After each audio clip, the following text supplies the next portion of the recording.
Hello, ඔබට කොහමද? අද මම කතා කරන්න යනවා එයාලයින් ඉන්ඩස්ට්‍රි එක ගැන අපි කතා කරා. ටිකටින් ගැන කතා කරා. රෑම්ප් ඒජන්ට් ගැන කතා කරා. එයා traffic control, operation, checking, boarding, ground operation විවිධ අංශ ගැන අපි කතා කරා. අද මම කතා කරන්න කැමති එයාලයින් ඉන්ඩස්ට්‍රි එකේ ඉන්නවා විවිධ ශ්‍රේෂ්ඨය. ඒ කියන්නේ විවිධ අංශ. ඒ අංශවල ඒ සෙන්ටර්ස් වල කතා කරන භාෂාව බොහෝ විට 99.9ක් එකම ලැන්ග්වේජ් එකකින් තමයි කතා කරන්නේ. ඒතර එයාලයින් එකේ වැඩ කරන සියලු දෙනාම දන්නවා මේ මොකද්ද කිව්වේ කියලා. පයිලට් කියන දේ කෝ-පයිලට් දන්නවා. ඒ දෙන්න කියන දේ කැබින් ක්‍රූ දන්නවා. කැබින් ක්‍රූ කියන දේ ඔපරේෂන් දන්නවා. ඔපරේෂන් කියන දේ පයිලට් කැබින් ක්‍රූ දන්නවා. චෙකින් කතා කරන දේ ලොස් ඇන්ඩ් ෆවුන්ඩ් වල කතා කරනවා. රෑම්ප් ඒජන්ට් දන්න දේ ඔපරේෂන් දන්නවා. මේ වගේ හැම ශේෂ්ත්‍රයකම හැම සාකාවකම එයාපෝට් එක සම්බන්ධ වෙන්න සියලු දෙනාම එකම භාෂාවක් තමයි කතා කරන්නේ. හැමෝම දන්නවා මේ භාෂාව කියපුවම මේ මොකද්ද කියලා. ඒක ටවර් එකේ වෙන්න පුළුවන්. RAM control ටවර් එක වෙනම තියෙනවා. RAM එකේ විධිවිධාන මේ බාරව ඉන්නේ ඒ අය. එතකොට ඇඩ්මිනිස්ට්‍රේෂන්. ඊට පස්සේ තියෙනවා ජෙනරල් ඇවියේෂන් ටර්මිනල් කියලා. ඒගොල්ලෝ. ඊට පස්සේ කස්ටම් ඔෆිසර්ස්ලා. එතනින් ගියාම සිකියුරිටි ඔෆිසර්ස්ලා. මේ passport controller, immigration, duty free. මේ හැම එක්කෙනෙක්ම දන්නවා 100%ක්ම නෙමෙයි වෙන්නේ ඇති. නමුත් එකම භාෂාව තමයි කතා කරන්නේ. අපි පොඩ්ඩක් හිස්ටරි එකට චුට්ටක් ගිහිල්ලා අපි බලමු ඉක්මනට මේ මොන වගේ දේවල්ද එක එක ශේෂ්ත්‍රයන්ට අවශ්‍ය වෙන්නේ කියලා. මම හිතනවා මේ කතා කරන සියලු දේ ඔබට අවශ්‍ය වෙයි කියලා. ඔබට අවශ්‍ය නැත්නම් අවශ්‍ය කෙනෙක්ව යොමු කරන්න. මේක ෂෙයා කරන්න. කමෙන්ට් එකක් ලියන්න. ඕකේ? හරි. දැන් ගුවන් සේවා වල ඉංග්‍රීසි භාෂාවෙන් සිවිල් ගුවන් සේවයේ සිවිල් ජාත්‍යන්තර භාෂාවක් තියෙනවා. ඒක 20 වන සතවර්ෂයේ තමයි ඒක පටන් ගත්තේ. ඒක ගුවන් ගමන් පුළුල් වීමත් සමගම තමයි ගුවන් නියමුවන්ට පහසු වන ආකාරයට කොමියුනිකේෂන් සංනිවේදනය කර ගැනීම උදෙසා තමයි ඒ සියලු දේම භාවිතා කරේ. දැන් උදාහරණයක් වශයෙන් පයිලට් කෙනෙක් ගුවන් නියමුවෙක් ෆ්ලයි කරනකොට එක්කෝ ඕවර් එයාපෝට් නැත්නම් එයාපෝට් එකට ලෑන්ඩ් වෙන්න ඉස්සෙල්ලා ඒක මිනිත්තු 45කට ඉස්සෙල්ලා නැත්නම් පැයකට නැත්නම් පැය භාගයකට ඉස්සෙල්ලා ඉන්න පුළුවන්. එයා ඉස්සෙල්ලාම කන්ටැක්ට් කරගන්නේ හැන්ඩ්ලින් ඒජන්ට්. ඒ කියන්නේ ෆ්ලයිට් එක සම්බන්ධව පැසෙන්ජර්, කාගෝ, ලෝඩින්, මේල් හැම දෙයක්ම සම්බන්ධ වෙන්නේ හැන්ඩ්ලින් ඒජන්ට්. එයාට තමයි දැනුවත් කරන්නේ. ඒතර විශේෂ අවස්ථාවලදී හැන්ඩ්ලින් ඒජන්ට් තමයි පයිලට්ට කියන්නේ. ඒ භාෂාවේ තියෙන ඒ වචන භාවිතා කරලා තමයි කියන්නේ. නැත්තම් වැල් වටාරම් කියන්නේ නැහැ. මොකද ඒක බ්ලැක් බොක්ස් එකේ රෙකෝඩ් වෙනවා. ඒක නිසා එතන විනිවිදභාවයක් තියෙනවා.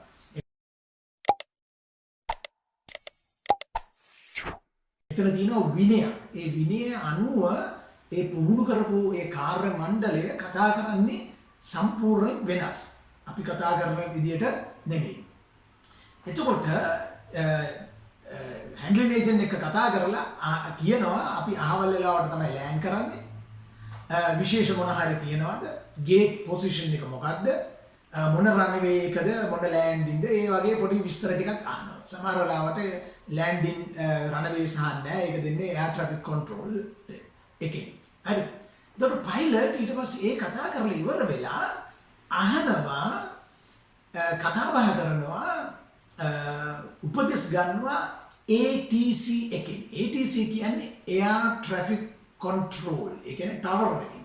ටවර් එක කතා කරනකොට ඒ භාෂාවම තමයි. මේ සංනිවේදනය කරන මේ එක භාෂාව හැමෝම සියලුම ගුවන් නියමුවන් දන්නවා.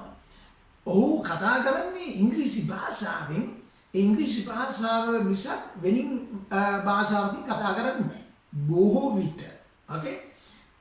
මොකද හේතුව ඒ ගුවන් නියමුවා කතා කරන දේවල් වම් පැත්තෙන් ඉස්සරහින් උඩින් යටින් යන ඒ අනිත් ගුවන් යානාවලටත් මේ කතා කරන දේ ඇහෙනවා. ඒගොල්ලෝ වමට කර්ව් එකක් අරගෙන යනවාද, ෆ්ලයිට් ලෙවල් එක උඩට යනවාද, යටට යනවාද? ඒගොල්ලන්ට උපදෙස් දෙන විදියට ඒ සියලු දේවල් අනිත් පයිලට්ලටත් ඇහෙනවා. ඒ කොමියුනිකේෂන් එක. ඒකට උටත් අවධානයක් තියෙනවා. මම දැන් ඉන්නේ ෆ්ලයිට් ලෙවල් 240. අපි පස්සේ කතා කරමු 240. දැන් මට දීලා තියෙන්නේ 230 වලට යන්න. ඒ කියන්නේ 230 240 කියන්නේ සාමාන්‍ය නිකන් දල වශයෙන් නිකන් ගාව වගේ, ගාව නෙමෙයි, ටිකක් පරතරයක් තියෙනවා. නමුත් ඔහු අවධානයෙන් ඉන්නේ අරයා 230 වලට කිට්ටු වෙනවද කියලා.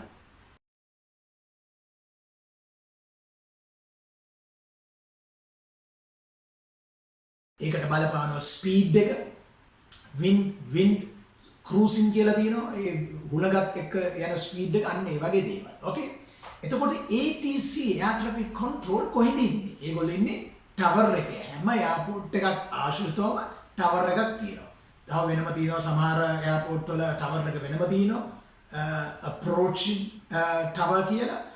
අනිත් එක තියෙනවා මේ රෑම්ප් එකේ වෙනම ටවර් එකක් තියෙනවා.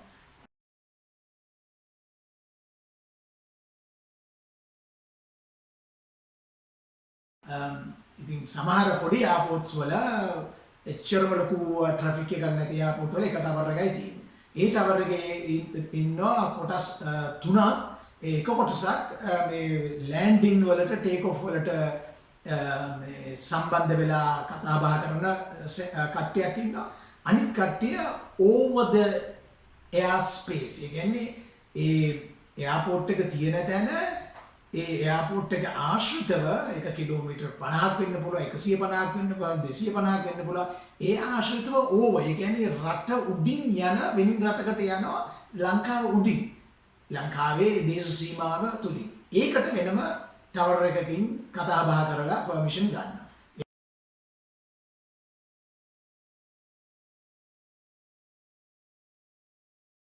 ඒගොල්ලෝ යන්නේ සාමාන්‍යයෙන් අඩි 32,000 විතර වගේ විතර, ඒ කියන්නේ මීටර 9,000ක් වගේ උඩින් යන්නේ. ඕකේ. හරි. ඊට පස්සේ මේ ICAO කියලා තියෙනවා. ඒ කියන්නේ International Civil Aviation Organization Chicago Convention කියලා තියෙනවා. ඒක 1956 විතර වගේ තමයි ව්‍යාප්ත වෙලා ඒක එන්න ට්‍රැෆික් එක වැඩි වෙන්න පුළුල් වුණා. ඒ කාලේ ඉඳලම ඒගොල්ලෝ ICAO එකෙන් ඉන්ටර්නැෂනල් ඇල්ෆබෙට් එකක් සැකසුම් කරා. ඒක ඉස්සර ටෙලිග්‍රාෆ් වලට පාවිච්චි කරපු ඇල්ෆබෙට් එකක්. ඒකේ ABCDEF කියන ඒ අකුරු 26ට අපි දැන් නමක් කියනකොට අපි කියනවනේ, අපි කියමුකෝ සූර්ය ආරච්චි කියලා. එතකොට ඒක ස්පෙලිං කරන්න ගියාම වැරදියට ලියවෙන වෙනවනේ. එහෙම වැරදියට ලියවෙන්නේ නැති විදියට ඇල්ෆබෙට් එකක් ඒගොල්ලෝ සැකසුම් කරා. ඒ ඇල්ෆබෙට් එක අපි පොඩ්ඩක් බලමු. ඒක පයිලට්ලා විතරක් නෙමෙයි, operation, ground operation, ramp control, tower එක, කැබින් ක්‍රූ, මේ ඔක්කොම මේවා දන්නවා. චෙකින් වල, එතකොට ටිකටින් ඔෆිසර්ස්ලා මේ ඔක්කොම දන්නවා. ඒකට කියනවා අල්ෆා. A අකුරට කියන්නේ අල්ෆා, B අකුරට කියන්නේ බ්‍රාවෝ, C අකුරට කියන්නේ චාලි.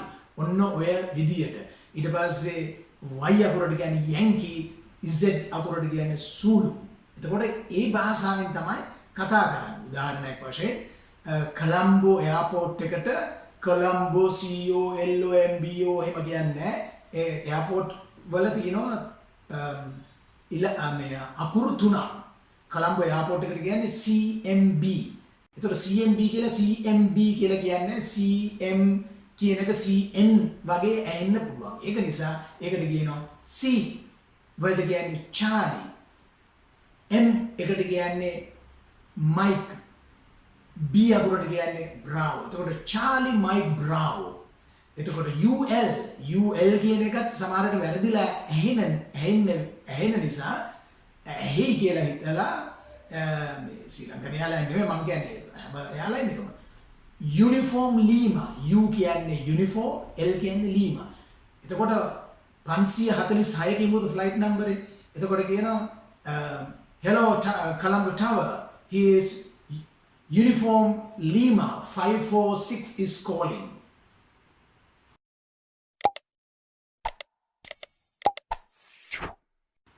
අන්න ඒ විදියට ඔබ දැකලා ඇති නැත්නම් අහලා ඇති ඔය ෆිල්ම් වල එහෙම කතා කරනවා යුනිෆෝම් ලීමා 546 නැත්නම් ඇමරිකන් එයාර්ලයින් Alpha 346 අන්න ඒ වගේ එමිරේට්ස් එකෝ කිලෝ 123 සිංගප්පූර් එයාර්ලයින් ඉන්නේ නැහැ සිංගප්පූර් එයාර්ලයින් වලට කියන්නේ සියරා Q අකුරට කියන්නේ ක්වෙබෙක් සියරා ක්වෙබෙක් 321 ඔන්න ඔය විදියට ඕකේ. එතකොට තව මේ පයිලට්ස්ලාට විශේෂ අකුරු නැත්තම් ඉලක්කම ගයක් තියෙනවා. ඒගොල්ලෝ 3ට කියන්නේ 3, 5ට කියන්නේ 5, 9ට කියන්නේ 9. අපි කියමු 924 කියලා. UL 924 කිව්වම uniform Lima 924. okay අන්න ඒ වගේ. ඊට පස්සේ ඒක තේරුම් ගියාම දෙපාර්ශ්වයෙන් ඒ කියන්නේ ටවර් එක වගේම ඒ වගේම ඔපරේෂන් ඒ කියන්නේ ග්‍රවුන්ඩ් ඔපරේෂන් ඒ කියන්නේ හැන්ඩලින් කරන ඒජන්ට් එයාලයින් එකෙන්ම වෙන්න පුළුවන්. ඒවා තේරුණාම ඔව් මට තේරුණා කියන විදියට වචන පාවිච්චි කරනවා. ඒකත් එන්නේ ඉස්සර මේ ටෙලිග්‍රාෆ් ඒ සංස්කෘතියෙන් R කියලා ලිව්වේ. ඒ R කියන එකේ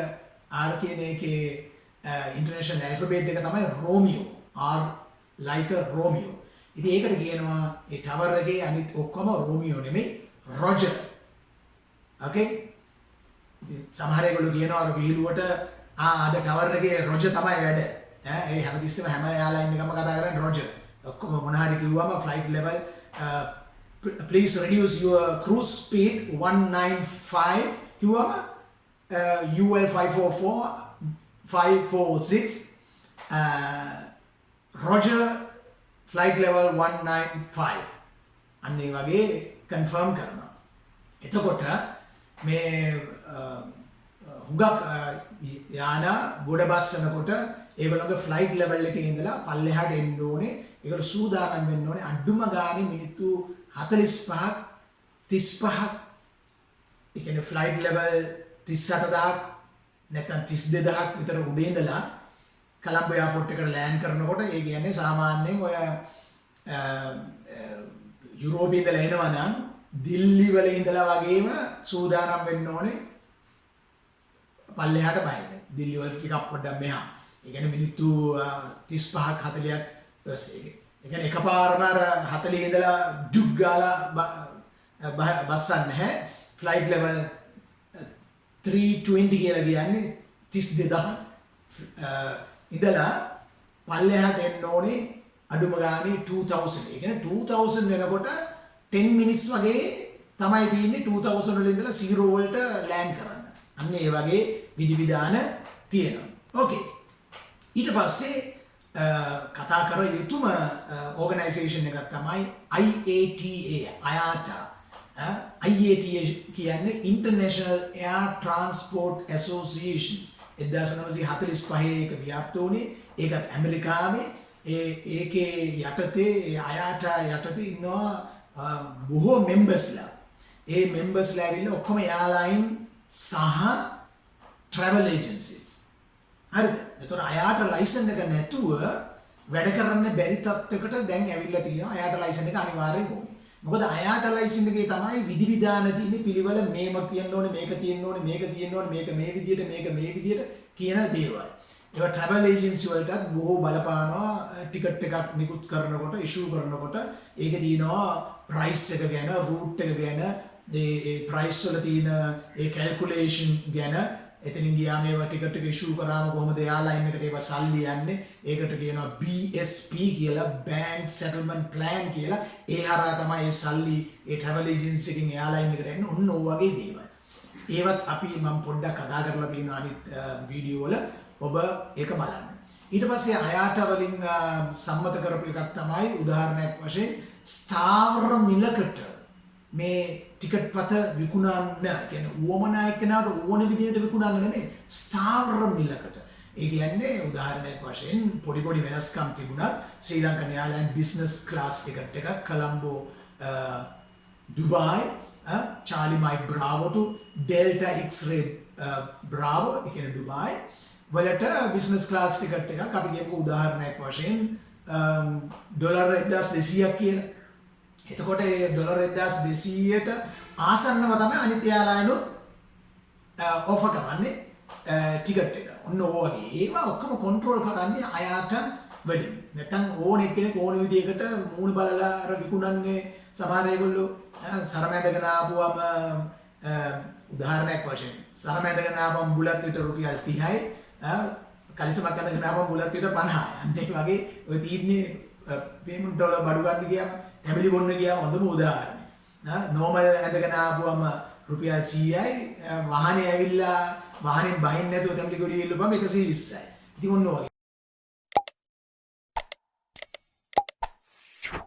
කියන්නේ ඇඳුම බලලා එහෙම බෑ. අයාට එකේ ඒක රෙගුලේෂන් එකක් තියෙනවා. රෙගුලේෂන් එක විදිහට තමයි ඒවා යන්නේ. ඕකේ මම මේක ඉක්මනට කියන්නේ ඔබට ප්‍රශ්න තියෙනවා නම් මේ අතරතුර ඔබ ලියන්න කමෙන්ට් කරන්න. මම ඔබ උනන්දු කරනවා මේ පාඩම තුලින් මේක කමෙන්ට් කරලා අහන්න. එතකොට වැඩි විස්තර ඔබට දැනගන්න පුළුවන්. ඕකේ ඊට පස්සේ ඒගොල්ලෝ සංවිධානය කරා මුදල් ඒකකයක්. ඒ අයාට එකේ මේක අනිවාර්යයෙන්ම කිය යුතුමයි. මුදල් ඒකකයක්. ඒ මුදල් ඒකකයද කියනවා NUC කියලා. අපි කියනවා NUC කියලා. හරිද? සමහර ඒගොල්ලෝ කියනවා NUC කියලා. NUC. ඒ NUC කියන්නේ Neutral Unit of Currency. ඒ කියන්නේ කිසිම අසාමාන්‍ය නැති පෞද්ගලික ගනුදෙනු කරන මුදල් වර්ගයක්. ඒක අහම්බෙන් ඩොලර් එක හා සමානයි. ඒක අහම්බෙන් ඩොලර් එක හා සමානයි. එතකොට අපි රුපියල් වලින් ටිකට් පතක් විකිණීමේදී අපිට ඩොලර් දැන් මේ මැයි 2021 වෙනකොට 202කට වගේ ඇවිල්ලා තියෙනවා. එතකොට 202කට තමයි කැල්කියුලේට් කරන්නේ මේ ටිකට් එක කීයද කියලා. රුපියලේ ආගේ බහැලා තිනවා. රුපියලේ ආගේ බහින්න අපි රුපියල් වලින් ටිකට් එකේ ගෙවන ගාන වැඩි. තේරුණා? එතකොට යූරෝ වලදී යුරෝපයේ ටිකට් එකක් අපි කියමු ලුෆ්තාන්සා ලීමා හොටෙල් කියනවා. ලුෆ්තාන්සා ජර්මන් එයාර්ලයින් එක. ඒ එයාර්ලයින් එකේ ඉඳලා ෆ්‍රැන්ක්ෆර්ට් ඉඳලා කොලම්බෝ වලට එනකොට ඒගොල්ලෝ පාවිච්චි කරන්නේ අර ඩොලර් එකේ ඒ ඩොලර් එකේ වටිනාකම අපි කියමුකෝ 1.92 1.48 අන්න ඒ වගේ. එතකොට කොළඹයි ෆ්‍රැන්ක්ෆර්ට් වලයි චිකාගෝයි එතනින් ගියාම බොනස් අයිරස් නැත්නම් සිංගප්පූර් ඔක්කොම එක කරන්සි මොඩල් එකකින් අද තියෙන කරන්සි මොඩල්. ඒ කියන්නේ හැමදේම රෑ 12න් පස්සේ කරන්සි එක වෙනස් වෙනවා. ඒ අනුව තමයි ටිකට් එකක් දෙන්නේ. ඉතින් ඒක නිසා අර ටිකට් එකක් ගන්නකොට වේලාසින් ගන්න ඕනේ. ඩොලර් එක බෑලා තියෙන යනකොට ගන්න ඕනේ කියලා ඒවා අපි වෙන දවසක කතා කරමු. NUC Neutral Unit of Currency. Okay.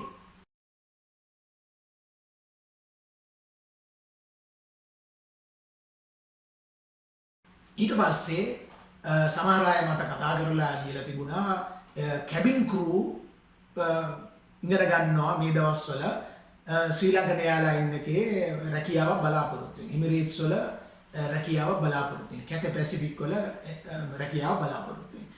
ඉතින් මේකට අවශ්‍ය කරන කාරණේම තමයි හුඟක් අය අහලා තිබුණා ඉංග්‍රීසි භාෂාව අනිවාර්යයි. ඔබට ඉංග්‍රීසි සිංහලයි තමිල් තිබුණොත් ඒ තමිල් කතා කරන ඒ ෆ්ලයිට් ආයතනවල ජොබ් එකකට ඉල්ලුම් කරනකොට ඔබට හැකියාවක් තියෙනවා ඒ ජොබ් එක ලබා ගැනීම උදෙසා. ඔබ ජර්මන්, රෂියන්, නැත්නම් චයිනීස් ඒ වගේ කතා කරන්න පුළුවන් නම් ඒ ආයතනවල ජොබ් තියෙනවා. ඕකේ. අපි කතා කරමු අද තියෙනවා අපි ගමු ප්‍රොඩක්ෂන් කම්පැනි දෙකක් ගැන කතා කරමු. බොහෝ ඒවා තියෙනවා මම වීඩියෝස් වල කතා කරලා තියෙනවා. ෆ්ලයිට් ප්‍රොඩක්ෂන් ආයතන. එකක් ඇවිල්ලා Airbus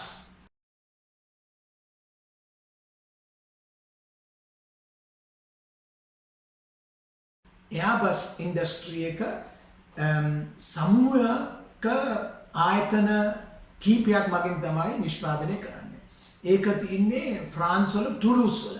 ඒක ජර්මනිය සම්බන්ධයි, ස්පාඤ්ඤ, ඉතාලිය, හොලන්ඩ්, UK ඒ වගේ ඔක්කොම එකතු වෙලා තමයි මේ ප්‍රොඩක්ෂන් එක ගෙනියන්නේ. ඒකට හොඳ මාකට් එකක් තියෙනවා එයාබස් වලට. ඊට පස්සේ අනිත් මාකට් එක තමයි බෝයින්. ඒක තියෙන්නේ ඇමරිකාවේ. ඒ ඇමරිකාවේ ඒ බෝයින් ඒ කම්පැනියට වැඩිය දැන් එයාබස් හැමතැනම විකිනින්න 2010 ඉඳලා බොහෝ ඒවා විකිනලා තියෙනවා. ඇමරිකන් එයාලයිනුත් එයාබස් අරගෙන තමයි ෆ්ලයි කරන්නේ. ඕකේ.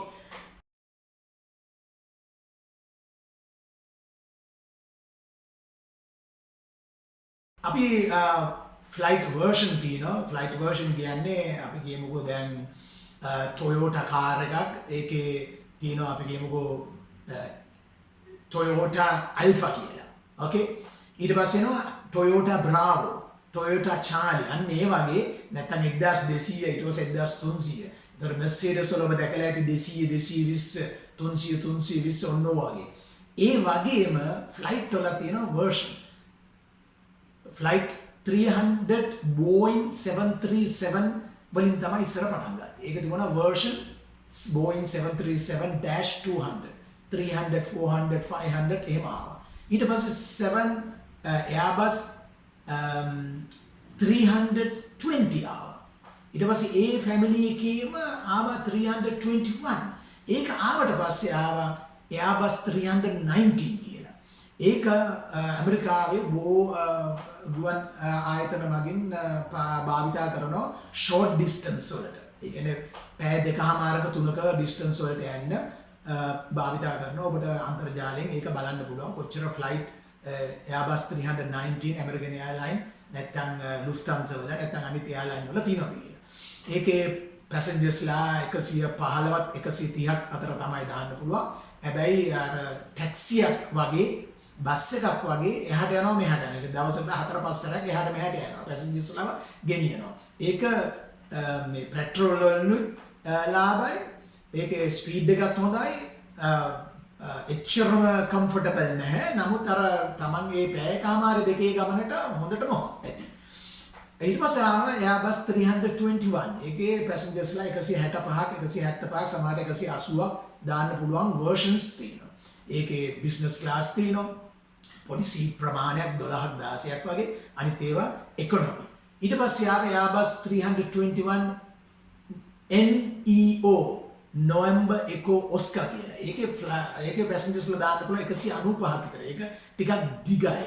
ඉතින් මේ වල සයිස් එක බලනකොට සාමාන්‍යයෙන් පළල ඇවිල්ලා අඩි 16ක් වගේ තමයි තියෙන්නේ. ඒ කියන්නේ මීටර 3.4යි මීටර 4ක් වගේ තියෙන්නේ. ඒ වල තියෙන සීට් 3 left එකේ 3යි right එකේ 3යි.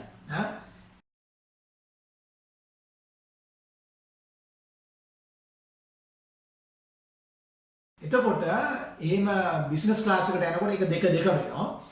වමට දැකුනේ මැද තියෙනවා අයිල් එකක්. ඒ කියන්නේ ගැන්වේ එකක්.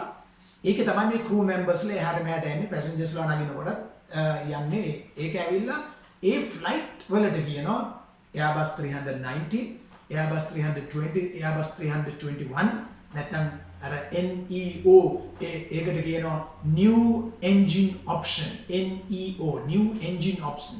Airbus 321 new engine option NEO ඒකේ passengers 190ක් 195ක් විතර දාන්න පුළුවන්. මේ 3-4ටම කියන්නේ narrow body.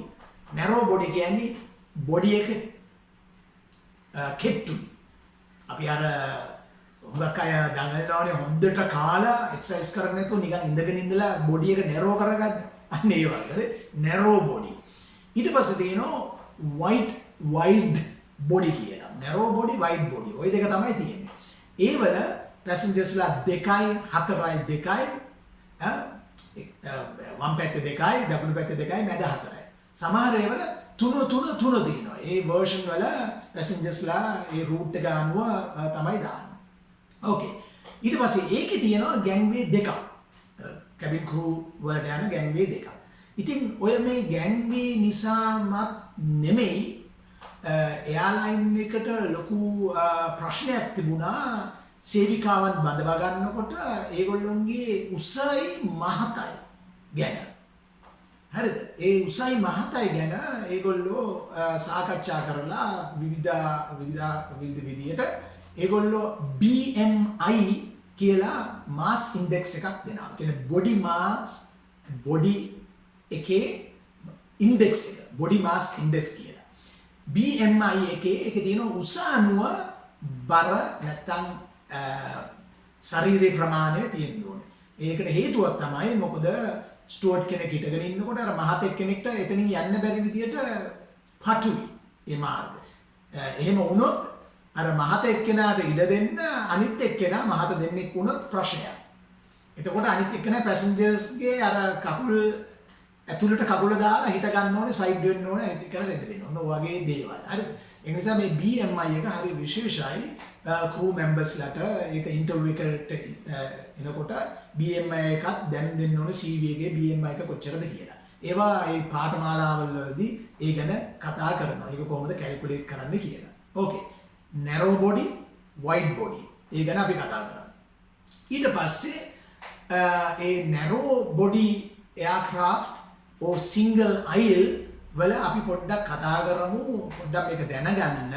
මේක සාමාන්‍යයෙන් මේ මම කතා කරන දැන් ඉදිරියට කතා කරන කොටස ඇවිල්ලා ඔපරේෂන් නැත්නම් ග්‍රවුන්ඩ් ඔපරේෂන් නැත්නම් RAM කන්ට්‍රෝල් වලට අවශ්‍ය වෙන load and trim sheet වලට අවශ්‍ය වෙන කරුණු කාරණා. ඕකේ. ඒකේ තියෙනවා maximum take off weight කියලා. ඒ කියන්නේ මුළු ෆ්ලයිට් එකම maximum take off weight කියන්නේ take off කරනකොට එයාබෝන් කරනකොට තිබිය යුතු බර ප්‍රමාණය කිලෝග්‍රෑම් 89000 නැත්නම් 93000 නැත්නම් 148000 නැත්නම් 250000ටත් 747 ඒ වගේ ඒ බර ප්‍රමාණය තියෙනවා. එතකොට ඒ කියන්නේ ඒක ටේක් ඔෆ් කරනකොට පැසෙන්ජර්ස්ලා එකේ ඉන්නවා, ලැගේජ් තියෙනවා, කාගෝ තියෙනවා, ඇනිමල්ස්ලා තියෙනවා, කාර් ට්‍රාන්ස්පෝර්ට් කරන හැම දෙයක්ම එක තමයි ඒ maximum take off weight load එක තියෙන්නේ. කිලෝග්‍රෑම් වලින් තමයි ඉස්සර පවුන්ඩ් වලින් ඇමරිකාවේ තිබුණා. දැන් ඒවා දැන් කිලෝග්‍රෑම් වලට හැදෙනවා. ඊට පස්සේ තියෙනවා ඒ ඔක්කොම යූස් කරලා ඒ කියන්නේ ඒකට ධාවනය කරන්න දාපු ෆියුල් ලෝඩ් එක. ෆියුල් කියන්නේ කෙරොසින්. ඒකට කියන්නේ අපි කියමුකෝ පෙට්‍රල් කියලා. ඒ පෙට්‍රල් නෙමෙයි කෙරොසින්. ඒ කෙරොසින් ඒක ෆ්ලයි කරනකොට පැය 4ක් නැත්නම් 5ක් නැත්නම් 10ක් ඒක යූස් වෙනවා. යූස් වෙලා ඉතුරු වෙන ප්‍රමාණයට කියනවා maximum landing weight. MLW කියලා short form එකෙන් කියනවා. ඊට පස්සේ තියෙනවා operating empty weight කියලා තියෙනවා වෙනම එකක්. ඒක අපි load sheet කතා කරන කාලෙකට ඒක කතා කරනවා. ඊට පස්සේ තියෙනවා maximum zero fuel weight කියලා. ඒ කියන්නේ maximum zero fuel zero කියන්නේ බිඳුවයි. ඒ කියන්නේ fuel නැතුව weight එක කීයද කියලා. ඊට පස්සේ maximum payload කියලා එකක් තියෙනවා. ඒක maximum payload කියන්නේ ඒක අපි load කරන හැම එකක්ම අඩංගු වෙන ප්‍රමාණය. සීමිත ප්‍රමාණයක සීමිත කරලා තියෙනවා. මෙච්චරයි අපිට ගෙනියන්න පුළුවන් කියලා. නැත්නම් බර වැඩි වෙනවා. ඒ කියන්නේ luggage, passenger, male, female, child, infant, catering, cargo, animal, car එකක් මේ pallets කාර් එකක් ගෙනියනවා නම් ඒකේ බර මේ හැම බරක්ම සම්බන්ධව තමයි මේ payload කියලා කියන්නේ. payload කියන්නේ මීට වැඩිය මේ ඒගොල්ලෝ දෙන ප්‍රමාණයට වැඩිය ගෙනියන්න බෑ. ඒක පයිලට් විසින් තමයි සකස් කරලා දෙන්නේ. ඒක ඔපරේෂන් කරන ඒගොල්ලෝ මේක දන්නවා මේ මොකද්ද කතා කරන්නේ කියලා. ඊට පස්සේ තියෙනවා ස්ටෑන්ඩඩ් ෆියුල් කැපැසිටි කියලා. ලීටර්. ඒක 24000ද 30000ද 35000ද ඒ ෆ්ලයිට් එකේ ලෙග් එක අනුව. ඒ කියන්නේ ෆ්‍රැන්ක්ෆර්ට් වලින් ෆ්ලයිට් එක ස්ටාර්ට් කරාම කොලම්බෝ වලට නැත්නම් කොලම්බෝ ඉඳලා ෆ්‍රැන්ක්ෆර්ට් වලට පැය 10ක් 9:45ක් පැය 10ක් විතර ෆ්ලයි කරනවා. 9400ක් විතර කිලෝමීටර තියෙනවා. එතකොට ඒකට යන ඉන්ධන ප්‍රමාණය එතකොට ඒ ඉන්ධන ප්‍රමාණය හරියටම අපි කියමුකෝ ඒ කිලෝමීටර 9400ක් යන්න 9400ක් යනකොට සාමාන්‍යයෙන් ස්පීඩ් එක ඇවිල්ලා 840ක් 900ක් 1200 යන්න පුළුවන් වුණත් 840ක් 950කට වැඩි යන්නේ නැහැ. එතකොට ස්පීඩ් එකකින් යන්න පෙට්‍රෝල් පිච්චෙන එක වැඩි. ඒ කියන්නේ කෙරොසින් පිච්චෙන එක වැඩි. එතකොට ඒගොල්ලෝ කොලම්බෝ ලෑන්ඩ් කරන්න ගියාම කොලම්බෝ සමහරවිට මොකක් හරි හේතුවක් නිසා එයාපෝට් එක ක්ලෝස්. එතකොට ඒගොල්ලෝ පෙට්‍රල් ගහගෙන යන්න ඕනේ ඕල්ටර්නේට් එයාපෝට් එකට ලෑන්ඩ් කරන්න පුළුවන් විදිහට ගහගෙන යන්න. ඒකට සමහරවිට ලීටර් 2000ක් නැත්නම් 3000ක් නැත්නම් 4000 සමහරවිට 5000 ඉතුරු කරගෙන තියෙනවා. ඒතර ඕල්ටර්නේට් එයාපෝට් එකක් වෙනවා නම් කොලම්බෝ ලෑන්ඩ් කරන්න බැරි නම් එක්ක මත්තල වෙන්න ඕනේ නැත්නම් රත්මලාන වෙන්න ඕනේ. හරි? ඒ තුනම නැත්නම් ඉන්දියාවට තමයි යන්න ඕනේ. නැත්නම් ඒ ඉන්දියාවේ ලොකු ප්‍රශ්නයක් නෑ. අපි කියමු ෆෝක් එකක්, ස්මෝක් එකක්. ඒ වගේ ප්‍රශ්නයක් ආවොත් සුනාමි එකක් සිංගප්පූරු වලට යන්න ඕනේ නැත්නම් බැංකොක් වලට යන්න ඕනේ. එතකොට තව පැය 3ක් ෆ්ලයි කරන්න ටැංක් එකේ ෆියුල් තියෙන්න ඕනේ. හරිද? එතකොට මේගොල්ලෝ දෙන ඒ වමනා කරන දත්ත අනුව තමයි මේ ලෝඩ් ඇන්ඩ් ට්‍රිම් ෂීට් එක මේ භාවිතා කරන්නේ, පාවිච්චි කරන්නේ.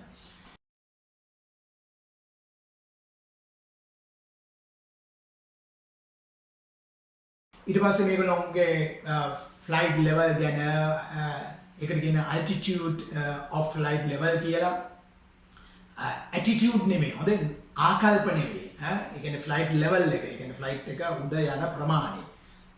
ටේක් ඔෆ් එකේ ඉඳලා පොඩ උඩට නගින ප්‍රමාණය. ඔබ මේ ගුවන් යානයකින් ගිහිල්ලා තියෙනවා නම් ඔබට ඒගොල්ලෝ අනවුන්ස් කරලා කියනවා බෙල්ට් එක ගලවන්න එපා. අපි කියනකම් අපි ඒ සීමාව ලැබෙන තුරු බෙල්ට් එක දාගෙන ඉන්න නැගිටින්න එපා. එයාට මට ඇවිදින්න එපයි කියලා. ටර්බුලන්ස් එන්න පුළුවන් නිසා. ඕකේ? හරි. ඊට පස්සේ Airbus 340 380 වගේ ඒවා තියෙනවා. දැන් ලොකුම ෆ්ලයිට් එක.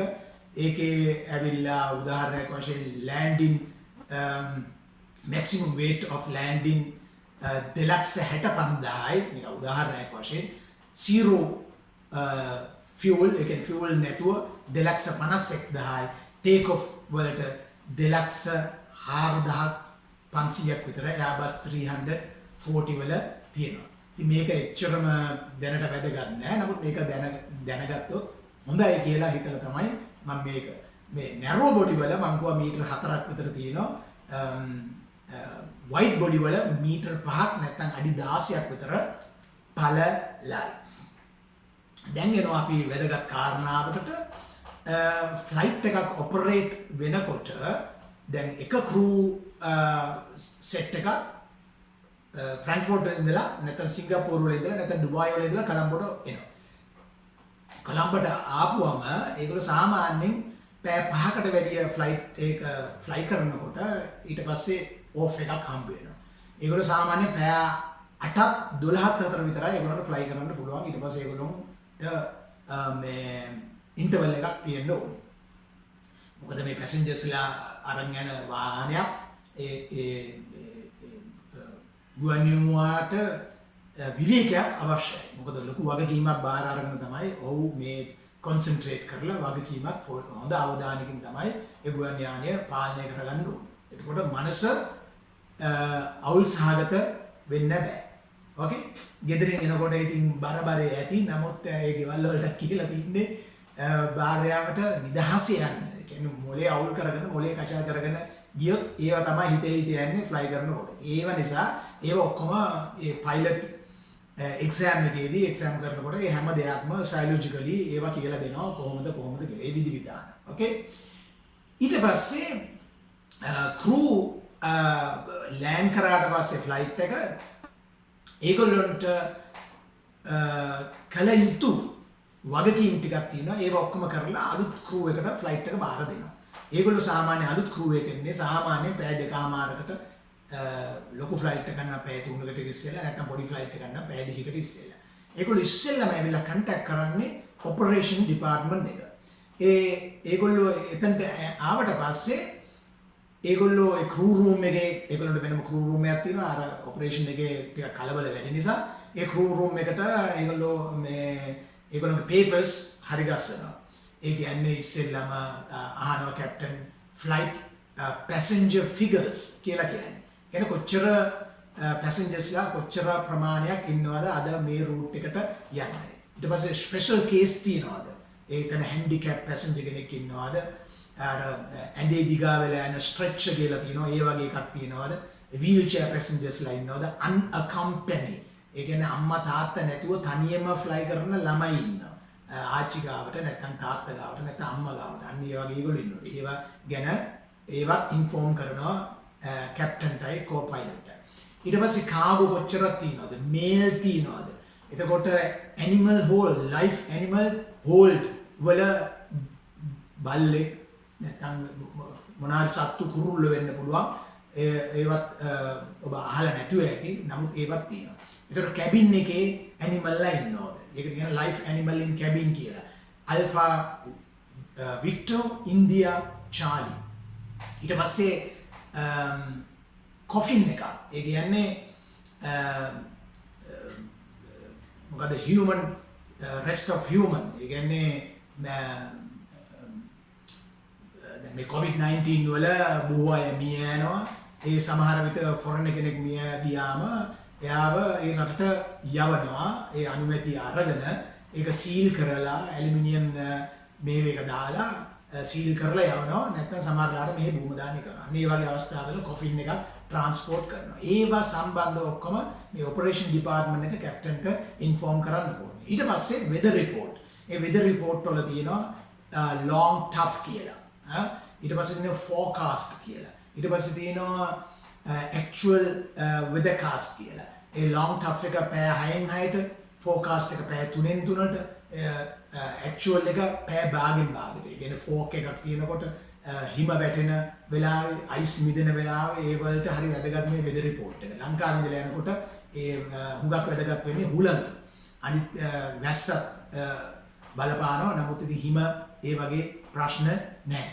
ඊට පස්සේ ෆ්ලයිට් ප්ලෑන් එකේ මොන හරි වෙනස්කමක් තියෙනවා.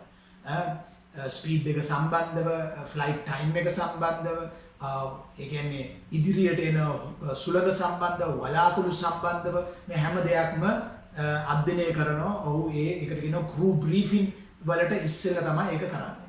එතකොට තියෙනවා ෆ්ලයිට් රූට් එක ගැන මොන හරි චේන්ජ් එකක් තියෙනවද? any change of route කියලා. ඒ කියන්නේ රටක සාමාන්‍ය නැති විදියට අපි කියමුකෝ දැන් මේ දවස්වල ඊශ්‍රායලය පලස්තීනයේ යුද්ධ කරන අවස්ථාවක ඒ රට උඩින් යන්න වුණොත් ඒ රට උඩින් යන්නේ නැතුව ඒගොල්ලෝ යනවා මේ ඊජිප්තුවට යනවා කියමු. එතකොට ඒගොල්ලෝ ජෝර්දාන් වල දකුණු පැත්තෙන් යන්නේ. එතකොට ඒ පොඩ්ඩක් වෙනස් වෙලා යන නිසා පෙට්‍රල් වැඩි ඕනේ. එතකොට පෙට්‍රල් ටිකක් වැඩියෙන් ගහගන්න ඒ රූට් එක කැල්කියුලේට් කරලා බලනවා කොච්චර පෙට්‍රල් ඒ රූට් එකට විතරක් යනවද කියලා. ඒ කියන්නේ සාමාන්‍ය ෆ්ලයිට් එකක් long haul නැත්නම් long destination එකට යනකොට කෙලින් යන්නේ. ඒ ළඟට ගියාට පස්සේ තමයි පොඩි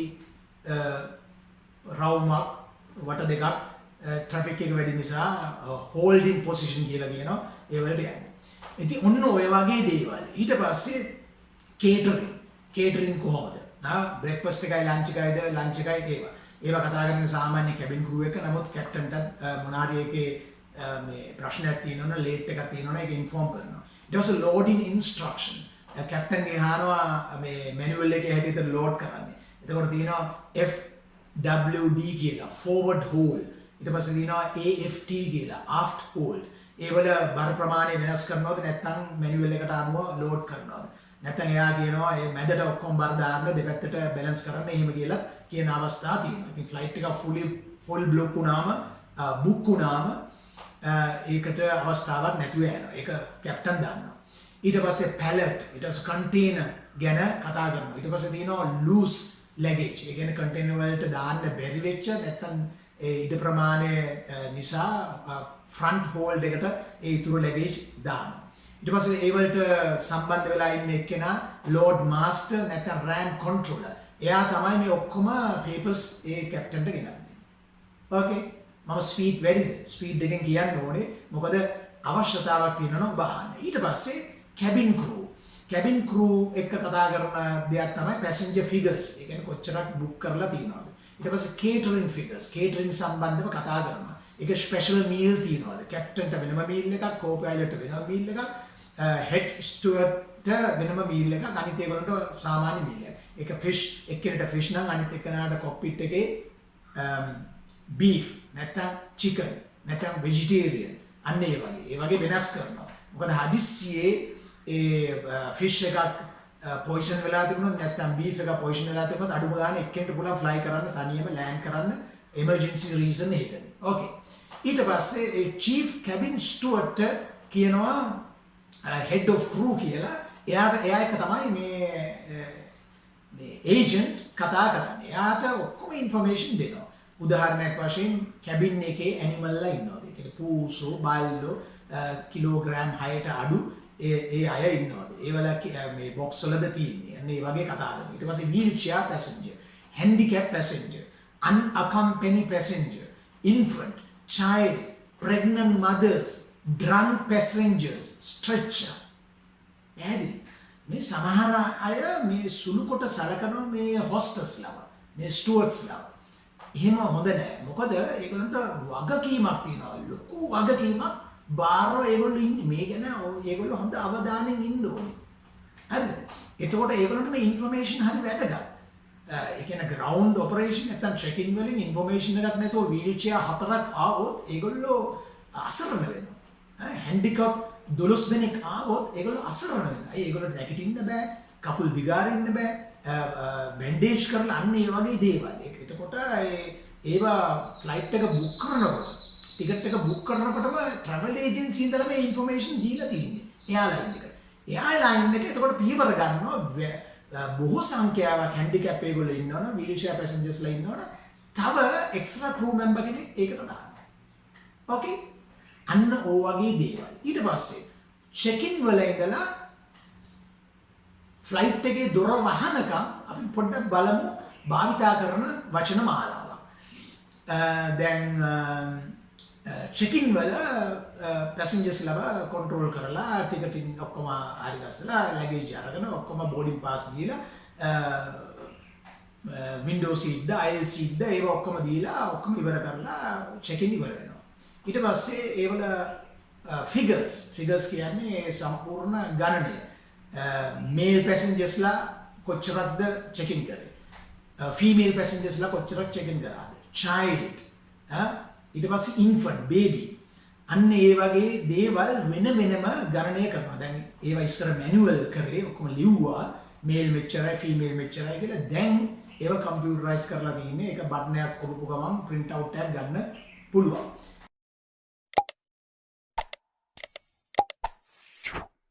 ඒ දත්ත එක්ක තමයි හදන ඩොකියුමන්ට් එක. ඒ ඩොකියුමන්ට් කියන්නේ load and trim sheet කියලා. ඒ වචන දෙකේම ඔබට තේරෙනවා trimming කියන්නේ balance, තරාදියක් වගේ. හරිද? ඒ තරාදියේ පොයින්ට් එකක් තියෙනවා. ඒ තරාදියේ පොයින්ට් එක තමයි හොයලා කැප්ටන්ට කියන්න ඕනේ. ඒක හරි වැදගත්. අපි මේක වෙන දවසක කතා කරමු. ඒකට කියනවා MEC කියලා. mean aerodynamic code කියලා. Okay, ඒක something else. Okay. එතකොට මේ load and trim sheet එකට තමයි මේ figures ඔක්කොම දාන්නේ. ඒක දාන්න ඕනේ මොන hold එකේද luggage තියෙන්නේ.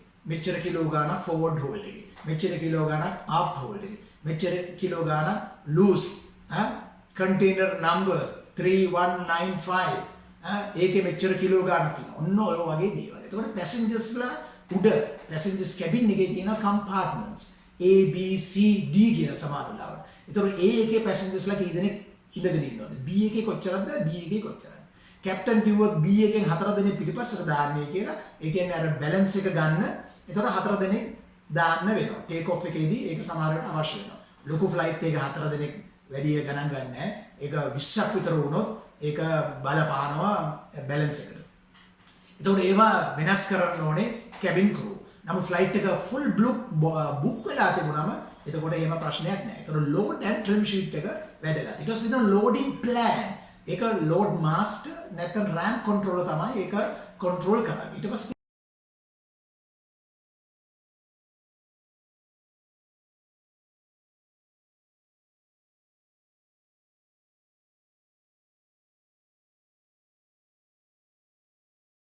catering figures. catering company දැන් ශ්‍රී ලංකන් එයාලයින් වල කේටරින් කම්පැනි වෙනම තියෙනවා. ඒ කේටරින් කම්පැනි කේටරින් ඕෆ්ලෝඩ් කරනවා, ඔන්ලෝඩ් කරනවා.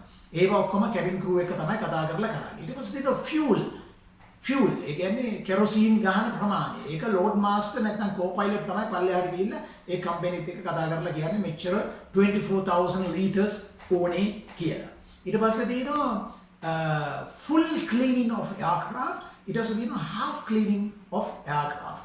ඒකට තියෙනවා quick turnaround කියලා. quick turnaround කියන්නේ බෑලා මිනිත්තු 45කින් අයිමත් යන්න ඕනේ ඩිලේ එකක් කවර් කරන්න. එතකොට half cleaning එක තමයි කරන්නේ. එතකොට අර බයින්නේ ඉන්න ඒගොල්ලොයි නගින් ඉන්න ඒගොල්ලොයි කැබින් එකේ තියෙන බොහෝ දේවල් 140ක් විතර ක්ලීන් කරනවා. ඒ කියන්නේ අර කප් ටික, ප්ලාස්ටික්, මැගසින්, නිවුස් පේපර් ඒ ඔක්කොම ඉක්මනට සුද්ධ කරනවා. අනිත් ඒගොල්ලෝ ඇවිල්ලා වැකුම් කරලා ඉක්මනට කරනවා. ඒකට half cleaning. මේ ක්ලීනින් සම්බන්ධව ඉතින් කැබින් ක්‍රූ අවධානයෙන් ඉන්නේ.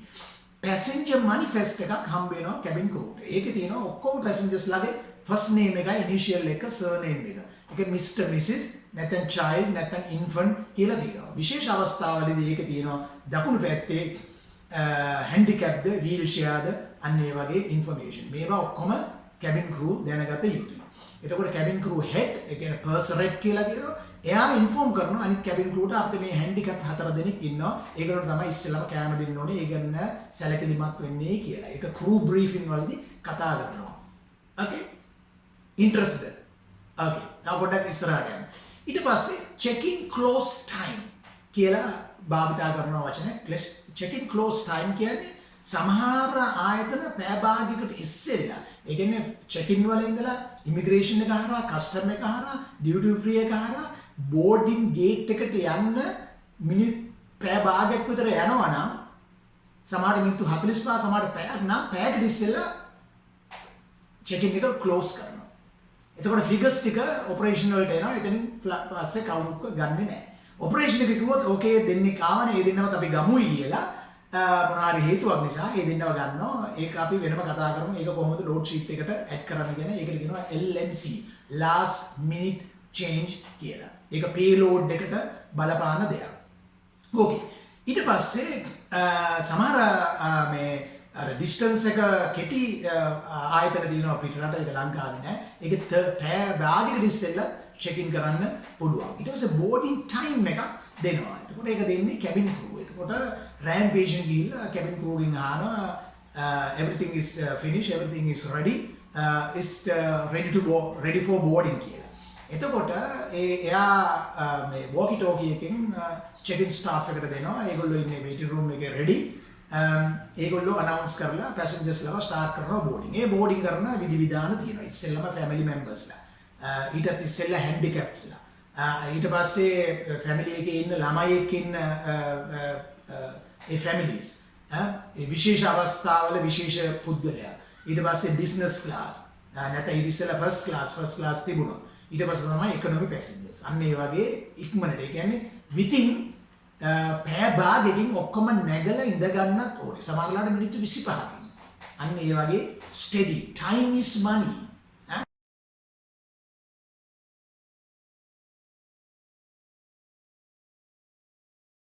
ඒක අපි වෙනම කතා කරමු. ඇයි මෙච්චර හදිස්සි ඇයි මේ ටයිම් එකට යන්න ඕනේ කියලා. ඒ කියන්නේ ඩිලේ එකක් කියන්නේ ලොකු වියදමක් එයාලයින් එකට. ඩිලේ එකක් කියන්නේ එයාපෝට් එකට ප්‍රශ්නයක්. මොකද ඒ පොසිෂන් එක ඔකියුපයි වෙලා තියෙනවා. ඒ පොසිෂන් එක රිලීස් කරන්න ඕනේ අනිත් ෆ්ලයිට් එකට ඒ පොසිෂන් එක දෙන්න ඕනේ නිසා. ඒ කියන්නේ ඔක්කොම පොසිෂන් 10ක් තියෙනවනේ. සමහර එයාපෝට් වල තියෙනවා පොසිෂන් 120ක්. ඔය චිකාගෝ වගේ එයාපෝට් වල පොසිෂන් එක කියන්නේ ගේට් අර ගේට් එක අවුට් පොසිෂන් කියලා තියෙනවා. අවුට් පොසිෂන් එකේ පොඩි ප්‍රශ්නයක් කාල වේලා වැඩි යනවා. ඒවට බස් දාන්න ඕනේ. ඒවට ඉමිග්‍රේෂන් කස්ටම් ඉන්ෆෝම් කරන්න ඕනේ. ඔන්න වගේ දේවල්. ඕකේ. ඊට පස්සේ පැසෙන්ජර්ස් ඔක්කොම නැග්ගට පස්සේ දොර වහන්න ඉස්සෙල්ලා ඒජන්ට් කෙනෙක් එතන ඉන්නවා මේ චෙක් ඉන් වල. එයාට කියන්න ඕනේ දැන් චෙක් ඉන් වල එක්කෙනා කියනවා පැසෙන්ජර්ස්ලා 157ක් බෝඩ් කරයි කියලා. ඕකේ. එතකොට 157ම ඉන්නවද කියලා කැබින් ක්‍රූ ගණන් කරන්න ඕනේ. ඒගොල්ලෝ දෙන්නෙක් නැත්තම් තුන් දෙනෙක් එක්ක භාගේ අරගෙන ඒ සීට් අපි කියමු එකේ ඉඳලා 13ට එක්කෙනෙක් අනිත් එක්කෙනා බිස්නස් වලට අනිත් එක්කෙනා ෆස්ට් ක්ලාස් වලට එහෙම ඒ තුන් දෙනාම ඇවිල්ලා කියනවා මෙච්චරයි කියලා ඒක කැල්කියුලේට් කරලා කියනවා ඔක්කොම 157ම ඉන්නවා කියලා. එතකොට තමයි රෑම්පේජන් කොක්පිට් එකේ ඉඳලා ඒ පේපර්ස් ඔක්කොම දීලා ඇවිල්ලා කියනවා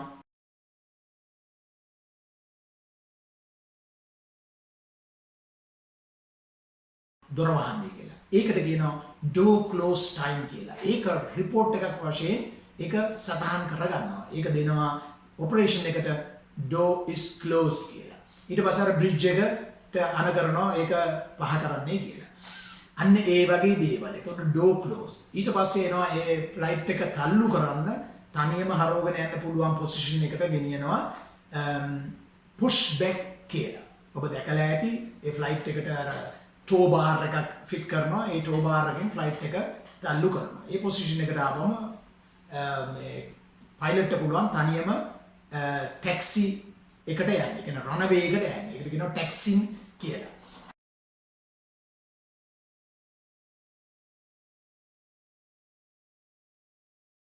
taxiway to the runway. ඊට පස්සේ දෙනවා ready for take off. ඒක හම් වෙන්නේ tower එකේ. ඔක්කොම clear. ඊට පස්සේ එයාගේ speed එක ගන්නවා. ඒක සාමාන්‍යයෙන් speed එක ඇවිල්ලා take off එකක් මේ පොඩි flight වල 260යි 290යි. ඒ කියන්නේ පැයට කිලෝමීටර් 260යි 290යි. ලොකු flight එකක් වුණාම පැයට කිලෝමීටර් 320යි 380ක් වගේ ප්‍රමාණයක. එතකොට flight එක උඩට යනවා. උඩට යන flight එකේ සාමාන්‍ය flight වල පොඩි flight වල බර කිලෝ 93000යි. අනිත් ඒවල flight ලොකු flight වල 747 Airbus 340 ඇවිල්ලා 2,45,000යි 3,10,000ක් වගේ කිලෝ ගාණක් උඩට යනවා මෝටර දෙකේ. ඕකේ.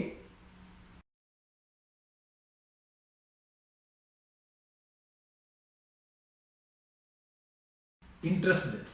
ඕකේ. මේ ගැන මේ crew membersලා airport එකේ වැඩ කරන ඒගොල්ලෝ operation වල handling හැම එකෙනෙක්ම මේ ගැන දැනගත යුතුයි.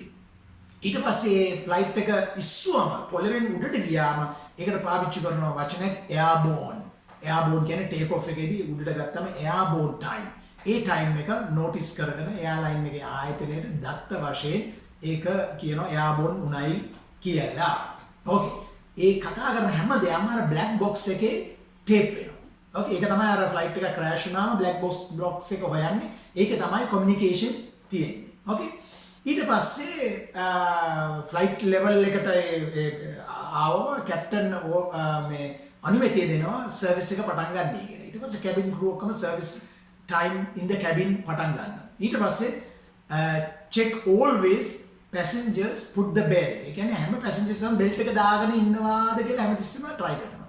ඒ කවුරුත් නැකිట్లా එහාට මෙහාට ඇවිදින එක නතර කරන්න ඒගොල්ලෝගේ ඉන්ඩෝලම තියෙනවා. ඊට පස්සේ කෑම ටික දුන්නාම කොහොමත් ඉඳගෙන ඉන්න වෙනවා නැගිටින්න බෑ. මොකද මේ අර කෑම එක මෙතනට එනකන් ඇවිල්ලා තියෙනවා නැගිටින්න විදියක් නැහැ. ඇයි දෙපැත්තේ පැසෙන්ජර්ස්ලා මම මැද හිටියොත් එන ලොකු ප්‍රශ්නයක්.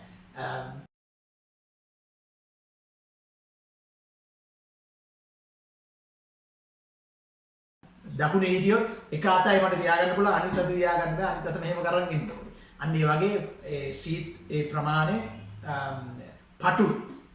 බිස්නස් ක්ලාස් වල අත් දෙකම තියන් ඉන්න පුළුවන්. සීට් දෙකයි තියෙන්නේ දකුණු පැත්තේ. සීට් දෙකයි මැද්ද තියෙන්නේ. ලොකු ෆ්ලයිට් වල ඒ කියන්නේ වයිඩ් බොඩි වල වම් පැත්තේ සීට් හයක් තියෙනවා.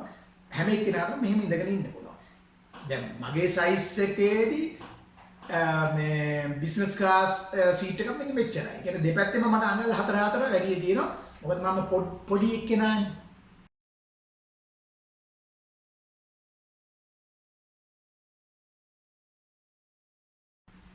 ඕකේ. ඊට පස්සේ පැසෙන්ජර්ස්ලා හිටගෙන ඉන්නකොට පයිලට් ඉන්ෆෝමේෂන් එක හම්බ වෙනවා කැබින් ක්‍රූගෙන්. අර එක්කෙනෙක් හිටගෙන ඉන්නවා එයා කියන දේ ආන්නේ ඇනවුන්ස් කරලා කියන්නකෝ කියලා. ඊට පස්සේ කියනවා කැප්ටන් අනවුන්සින් ඔය රතු ටී-ෂර්ට් එක ඇඳගෙන ඉන්න කෙනා කරුණාකර ඉඳ ගන්න. වීඩියෝට කිව්වේ එහෙම කියන්නේ මොකද පැසෙන්ජර්ස්ලා අපහසුතාවයට ලැජ්ජාවටපත් කරන්නේ නැහැ. ඔහුට ගිහිල්ලා කාර් එකේ කියනවා මාත්‍යා මේ ටොයිලට් එක යූස් කරන්න බෑ. ඔබ ගිහින් දැන් ඉඳ ගන්න. මොකද අපි දැන් සර්විස් එක පටන් ගන්නවා. ඕකේ. කාරුණිකව. අන්න එහෙම ඇලවුන්ස් කරලා කියන්නේ නැහැ. මේ විහිළුවට කිව්වේ. ඕකේ. ඊට පස්සේ ඔක්කොම ඉවරුනාට පස්සේ කැම ටික ඔක්කොම ආස් කරලා අයිම බෙල්ට් එක දාන්නේ කියලා ඔක්කොම බලලා ඒ සීට් එක මේ කෙලින්ද තියෙන්නේ. ඒගොල්ලෝ දැන් සීට් එක මෙහෙම පස්සට ගන්න පුළුවන්. ඒක කෙලින්ද තියෙන්නේ. ඒ ඔක්කොම බැලුවට පස්සේ ලෑන්ඩින් එකට සූදානම් වෙනවා. මිනිත්තු 45කට ඉස්සෙල්ලා වගේ පැයකට ඉස්සෙල්ලා වගේ ලෑන්ඩින් ටයිම් එකනේ.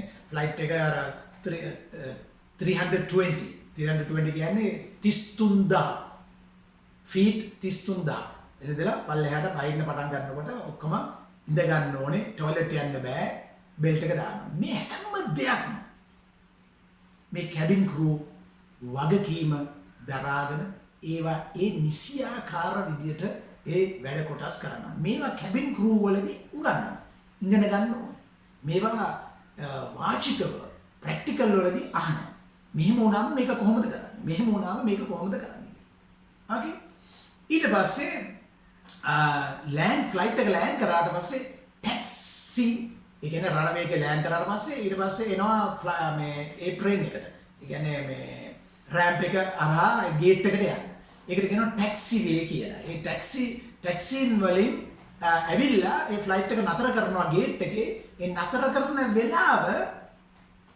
හරි වැදගත් ඊට ඉස්සෙල්ලා වෙලාවක් තියෙනවා ෆ්ලයිට් එක ලෑන්ඩ් කරන වෙලාවට කියනවා ටච් ඩවුන් කියලා ඒ ටච් ඩවුන් ටයිම් එක ඒක නෝට් කරගන්නවා ටවර් එකෙනුත් හැන්ඩ්ලින් ඒජන්ට් ඒ ෆ්ලයිට් එක ආපු තැනට ටෙලෙක්ස් එකක් යවනවා ෆ්ලයිට් එක ලෑන්ඩ් කරයි කියලා. ඕකේ එතකොට ඒගොල්ලෝගේ ජොබ් එක ඉවරයි. සිකියුරිටි ඔක්කොම ක්ලෝස්. මෙතන ටච් ඩවුන් වුණාට පස්සේ ෆ්ලයිට් එක නතර කරනවා ගේට් එක ගාව ඒකට කියනවා on blocks. ෆ්ලයිට් එක එතනින් ආපහු යනකොට කියනවා off blocks. ඕකේ මේක ඇවිල්ලා ඉන්ටර්නැෂනල් කතා කරන ඒ ඉංග්‍රීසි භාෂාවේ හැම එක්කෙනාම යූස් කරනවා. කෙනෙකුට අහන්න පුළුවන් ෆ්ලයිට් එක off blocks ද? ෆ්ලයිට් එක on blocks ද? ඒකේ තේරුමක් තියෙනවා. ඕකේ. ඊට පස්සේ door open වෙනකොට ඒකේ ටයිප් එක ලියා ගන්නවා. ඒ කැබින් ක්‍රූත් ඒක ලියා ගන්නවා. ඒගොල්ලෝගේ log book වල. ඊට පස්සේ passengers ලට ඕකේ එක දෙනවා බහින්න.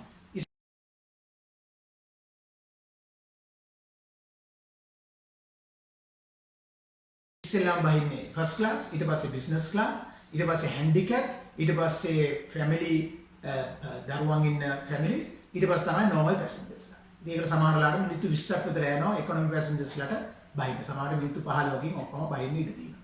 ඉතින් මෙන්න ඕ වගේ දේවල් ඔක්කොම කැබින් ක්‍රූ මේ අවධානයට ගන්න ඕනේ. ඊට පස්සේ ෆ්ලයිට් එකක් ලෑන්ඩ් කරාම ඒ ඔන් බ්ලොක්ස් වලට ආපුවම ඒකට කිට්ටු වෙනවා මේ ටොයිලට් මේ වොෂ් කරන ෆ්‍රෙෂ් වෝටර් දාන ටොයිලට් මේ සුද්ධ පවිත්‍ර කරන ඒ වාහනේ. ඊට පස්සේ ෆියුල් ඊට පස්සේ කේටරින් ඊට පස්සේ අර කන්ටේනර්ස් බහන මේ හයි ලිෆ්ට් වගේ ඒ වගේ ඒවා අර තින්නේ මේ උඩට ගිහිල්ලා ඒ කන්ටේනර් එක තල්ලු කරලා මෙහෙම දාන්න පුළුවන් අතින් ඒව තියෙනවා මේ යකඩ බෝල හයි කරලා තියෙනවා. ඉතින් අන්න ඒ වගේ ඒව ඔක්කොම ඔටෝ එනවා ෆ්ලයිට් එක බලනකොට. ඒ ඔටෝ එන ඒවා ඇවිල්ලා තියනවද කියලා කන්ට්‍රෝල් කරන එක්කෙනාට කියන්නේ රෑම්ප් කන්ට්‍රෝලර් කියලා. රෑම්ප් එකේ වෙන සිදුවීම් එයා කන්ට්‍රෝල් කරන්න ඕනේ. එයා බලන්න ඕනේ කේටරින් ඇවිල්ලා තියනවද? ෆියුල් ඇවිල්ලා තියනවද? ක්ලීනින් ඇවිල්ලා තියනවද? ලෝඩින් ඕෆ්ලෝඩ් කරන එක්කෙනා ඇවිල්ලා ඉන්නවද? මේ හැම දෙයක්ම එයා බලනවා. මෝටර වල මොනවද දුමක් එනවද? ඒවත් බලලා කැප්ටන්ට කියනවා. ඕකේ එයාගේ රාජකාරිය ඊට පස්සේ ඔෆ්ලෝඩ් ඔන්ලෝඩ් එක කන්ට්‍රෝල් කරනවා ඔෆ්ලෝඩින් වෙනවද කියලා ඒක කියනවා lost and found department එකට දැන් ඔෆ්ලෝඩ් වෙනවා එතකොට ඒගොල්ලන්ට ඉන්ෆර්මේෂන් එනවා ඔෆ්ලෝඩ් වෙනවයි කියන එකේ තේරුම තව මිනිත්තු 5කින් කන්ටේනර්ස් දෙකක් ඇරලා අර දැල ඇරලා අර බෙල්ට් එකට බානවා එතකොට පැසෙන්ජර්ස් කෙනෙක් ආපම ගියා දැන් තව මිනිත්තු 3කින් බානවා කියලා අන්න ඒ වගේ සෙටප් එකක් කියන්නේ පුරුකෙන් පුරට ටීම් එකක් හැටියට වැඩ කරනවා. හැම තිස්සෙම ඉන්ෆර්මේෂන් දෙනවා. මේක මේමයි වෙන්නේ. මේක පැසෙන්ජර්ස්ලාට ඉවසීම නැහැනේ. ලෑන්ඩ් කරාට පස්සේ ඒගොල්ලන්ට අවශ්‍ය දේවල් ඒගොල්ලෝ ඉක්මනට ඒ ඉන්ෆර්මේෂන් සපයනවා. නැත්තම් අහනවා ලැගේජ් බාන්නේ කීයටද කියලා. මෙන්න මේ වගේ දේවල් ඔක්කොම කැබින් ක්‍රූ අවධානයෙන් කරන්න ඕනේ. ඊට පස්සේ මේල්, කාගෝ, කොෆි කතා කරා මේ මලසිරුරක් ආපු ඒ පෙට්ටිය ගැන ඒ වලට තියෙන ඩොකියුමන්ට්ස් වෙනම කවුද කොහමද කාටද බාර දෙන්නේ කවුද බාර දුන්නේ කිලෝ කොච්චරක් තියෙනවද ඒව ගෙවලද තියෙන්නේ අරවා මේ ඔක්කොම ඒ ඩොකියුමන්ට්ස් ඔක්කොම හැන්ඩ්ලින් ඒජන්ට්ගේ රෑම් කන්ට්‍රෝලර් තාගේ අතර තමයි යන්නේ ඕකේ ඊට පස්සේ ඇනිමල් හෝල්ඩ් බල්ලෙක් වෙන්න පුළුවන් කුරුල්ලෝ වෙන්න පුළුවන් මාළු වෙන්න පුළුවන් ඒ වගේ දේවල් ඒව ඔක්කොම ඒ ඒජන්ට්ලා ඇවිල්ලා ඒවා බාර ගන්නවා ඒක ඕෆ්ලෝඩ් වෙනකන් ඉඳලා ඒගොල්ලෝ අරගෙන යනවා. ඊට පස්සේ cabin crew check out time එක ලොග් බුක් එකේ ලියලා ඒගොල්ලෝ ෆ්ලයිට් එකෙන් බහිනවා. බහලා ඒගොල්ලෝගේ ලැගේජ් අරගෙන ඒක ෆෝවර්ඩ් හෝල්ඩ් එකේ තියෙන්නේ. ඒවා සාමාන්‍යයෙන් ඕනම එයාපෝට් එකක ඉස්සෙල්ලාම ලැගේජ් කැබින් එකේ ලැගේජ් තමයි ඕෆ්ලෝඩ් කරන්නේ. ඒගොල්ලෝ ඊට පස්සේ ඕෆ් වෙලා ගිහිල්ලා තැනකට ගිහිල්ලා කියනවා ඇති අපි ලෑන්ඩ් කරයි කියලා මොකක් හරි කම්පියුටරේ හරි ඉන්ෆර්මේෂන් එකක් හරි දෙනවා ඇති. ඒක පයිලට් කරන්නේ කැබින් ක්‍රූ ඒව වෙනම කරනවා ඇති. එක එක ෆ්ලයිට් ආයතන අනුව එක එක වෙනස්කම් තියෙනවා. ඊට පස්සේ නගින ක්‍රූ වලට විශේෂ අවස්ථාවක් විශේෂ දේවල් තිබුණොත් බහින ක්‍රූ නගින ක්‍රූව මුණ ගැහිලා ක්‍රූ රූම් එකේ ඒගොල්ලන්ට ඉන්ෆෝම් කරනවා. ඒගොල්ලෝ මුණ ගැහෙන්නේ නැහැ වගේ දැනෙනවා නම් ඒජන්ට් කියනවා ඒගොල්ලන්ට ඉන්ෆෝම් කරන්නයි කියලා.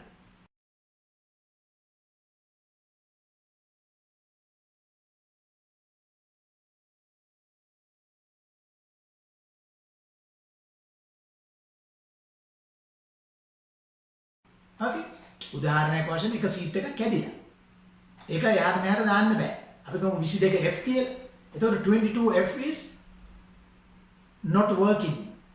එතකොට ඒක ඉඳගෙන ඉන්න පැසෙන්ජර්ට අපහසුතාවයක් එනවා. ඒක නගින ක්‍රූට ඉන්ෆෝම් කරනවා වෙනින් සීට් එකක් එයාට දෙන්න කියලා. ෆ්ලයිට් එක ෆුල් වෙලා තිබුණොත් ලොකු ප්‍රශ්නයක්. තේරුණාද? මෙන්න මේ වගේ දේවල්. ඒවත් සමහරවිට ෆ්ලයිට් එක පැයකට බාන්න ඉස්සෙල්ලා කැප්ටන් කියනවා 22F is broken කියලා. Okay? defect කියලා. ඒක check-in වලට දුන්නම check-in එකේ check-in කරන ගමන් ඒ සීට් එක empty තියෙනවා. නැත්නම් ඒකට ටෙක්නිකල් කෙනෙක් ඇවිල්ලා ඒ පෑ ඇතුලේ නැත්නම් ඒ පෑ බෑග් ඇතුලේ ඒවා නට් බෝල්ට් අය ඔක්කොම check කරලා ඒක රිපෙයාර් කරනවා ඉක්මනට. එහෙම අවස්ථාවලුත් තියෙනවා. Okay? ඊට පස්සේ check out time of cabin crew from the aircraft. ඊට පස්සේ flight එක hand over කරනවා අලුත් crew වලට. Okay? ඇතිද? මම හිතනවා දැන් ඇති කියලා. එහෙනම් මෙච්චරයි කතා කරන්නේ. ඔබට මොන හරි ප්‍රශ්නයක් තියෙනවා නම් අහන්න. මේක ඉගෙන ගන්න හැමෝටම අවස්ථාවක් නැතුව ඇති. බොහෝ මුදලක් වැය කරන්න වෙනවා. හැමෝටම බෑ ඉංග්‍රීසි භාෂාව දන්නේ නැති නිසා. නමුත් මේකට ඉන්ට්‍රස්ට් ඒගොල්ලෝ ඉඳී කියලා හිතලා තමයි මම මේක දාන්නේ. Okay? එහෙනම් බලලා ඔබේ කමෙන්ට් එක දෙන්න. එහෙනම් good luck. Thank you.